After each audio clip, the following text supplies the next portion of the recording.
So I was perusing Facebook and I saw that some of my friends were attending a Permara event, and to me at the time that meant nothing. So I went and checked it out, looked at it, and it was about socks.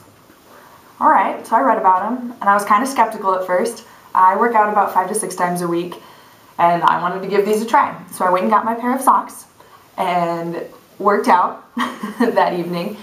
And when I was surprised at first because they were so comfortable. I think sometimes when you wear other normal socks to the gym, like they get really sweaty or they feel like they rub on your feet.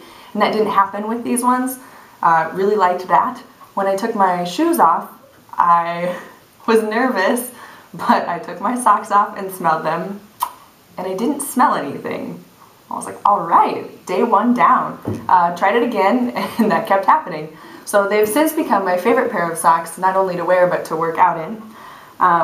I don't really like wearing socks and shoes, so when I work out is about the only time that I do end up wearing socks, but a pair of socks like these could probably convince me to wear socks and shoes more often. And I guess I've already recommended them to my mother. I was telling her about them, and I think she was a little weirded out at first that I was telling her, no mom, I have these socks, I don't have to wash them all the time, and they don't smell, they're awesome. And now she wants a pair too.